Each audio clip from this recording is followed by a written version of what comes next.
Hello, everyone. My name is Bill Kowaleski. I'm here to talk to you today about big box stores such as like Stop and Shop, Price Chopper, ShopRite, as opposed to the small grocery store like mom and pop type grocery stores, and the more beneficial aspects of that. Uh, you want to talk about quality? You want to talk about quantity? Um, Quantity is basically mass production, kind of what the box stores do. Um, they take these, for example, green beans, can of green beans. Take a can of green beans, IGA, Stop and Shop, Price Chopper. They all go to the same company. They pay this company to put their label on them. So basically, you're paying for the name, is what you're doing. Quality versus quantity has been an age-old adage for quite some time. Today's society, we have sometimes sacrificed quality for quantity to help manage our budgets. Um, there are still some markets that help a customer achieve both, however.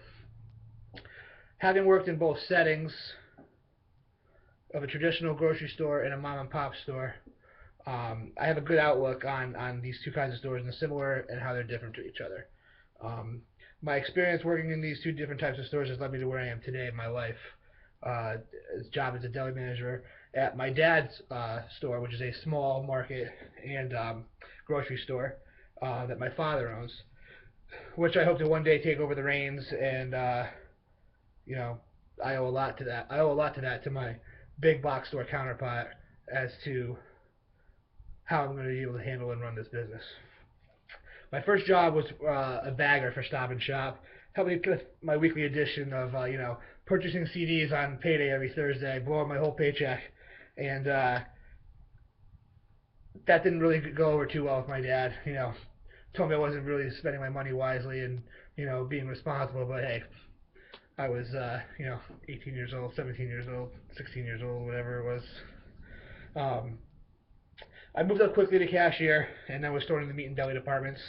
I was able to learn how to pack out meat and pre-wrap bacons, package deli meats, etc. I was able to use these skills at other grocery stores I worked at along the way in my youth, learning the deli part more and more, which is where I am today as a deli manager at my dad's store, like I said before.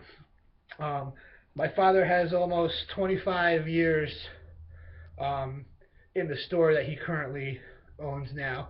Uh, he's a butcher by trade, and um, I worked here also when I was younger, before my dad bought it. Big box stores have their customers because they can afford to take um, hit on certain items. They have a little bit more to offer. Hence, they're cheaper than the smaller stores. Um, they can't. They're not. The smaller stores aren't able to compete. They have the ability to run better sales, can mark down items because they have higher inventory and a stronger customer base. Smaller stores have a tendency to be higher in price because they don't have as many customers and need to up the price on the items, trying to compete with the sales perspective of the bigger stores. However, this isn't always the case. Some smaller stores are willing to take the hit on cost of product to help bring customers into the store. A majority of the time, you get a customer on a good meat sale, chances are they'll buy the rest of their groceries in your smaller store. The goal is to produce a better product at an affordable price and have that feeling of home and closeness in the community. In a small mom and pop environment, you know everybody.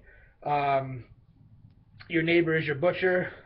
Your kid's little league coach is the store manager. Uh, the students. If you're a teacher, your students slice your deli meats for you at lunch week. It's very close knit, and you get that feeling from the bigger store. The quality of the product has drastically changed as well. As far as meat goes, especially ground beef, stores like Stop and Shop mass produce now, meaning that all of their ground beef comes in prepackaged, full of hormones. They have longer shelf lives. Smaller stores grind their beef fresh every day. They cut their steaks, pork chops, chicken fresh every day. That's what the customer wants. That's ultimately the main goal. I have customers that will strictly buy meat and deli from my store and go to Stop and Shop or Price Chopper and buy the rest of their groceries. It's part of their budget. It's what they can afford to do. If we run a little better sale, then so be it. I can't really blame them. You know, it's where, I mean, where can you find boneless chicken for $1.79, $1.99 a pound at a bigger store? You're not going to be able to do that. We cut on premises also. Stop and Shop does too, or Price Chopper does as well. However, like I said, their ground beef and stuff like that, they're starting to turn over to a more prepackaged environment. Something like turkeys for Thanksgiving. You can get turkeys at Stop and Shop for 50 to 70 cents a pound, which they do not make any money on. It's all just to drag the customer into the store so that they'll buy the rest of their Thanksgiving meal or holiday items for that week. Um, the overall general quality of the products is either kind of of the products either the kind of the store has to offer are pretty good. You're always getting more for your dollar in a big box type store as opposed to a smaller store. However, the sacrifice that hometown feel that a lot of customers look for in a market. Both will offer fresh produce and deli departments. Both will offer grocery and dairy specials that are competitive with each other. One thing that is out of the hands of the big box stores and small stores is pricing. Like the price of milk is skyrocketing right now. It's pretty much unbelievable. We're probably going to see milk in the range of about $4 a gallon pretty soon, which is just astronomical to me. It's pretty ridiculous. Might be worse than gas prices, but you never know. Each store has their own unique characteristic they can offer a customer. If that customer is looking for lower prices on groceries for their family and possibly sacrificing quality, then the bigger store is the way to go.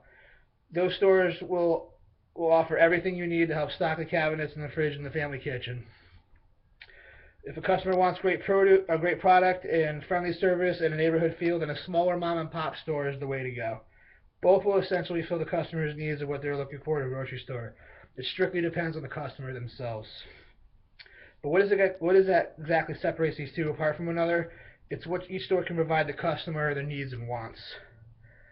In most cases, the mom and pop store may have the expanded inventory of the box store. If they do, it's a little bit more expensive. In turn, the quality or the meat of the product is better, so the customer is not going to mind spending a few extra dollars on the grocery aspect of it. As a small business owner, my father has to compete every day with surrounding successful larger stores. This may require taking a hit on cheese or chicken to help bring that customer inside the shop. Our small store has shown growth every year the past 7 years, and we must be doing something right, you know. And we're right there competitively in the markets from a market standpoint with the big boys in town like ShopRite, Stop and Shop, Big Y, those stores like I mentioned earlier. And you know, the customer, it's all about the customer for us to achieve that quality versus quantity aspect and have that close-knit family community type atmosphere. So like I said before, if you're looking to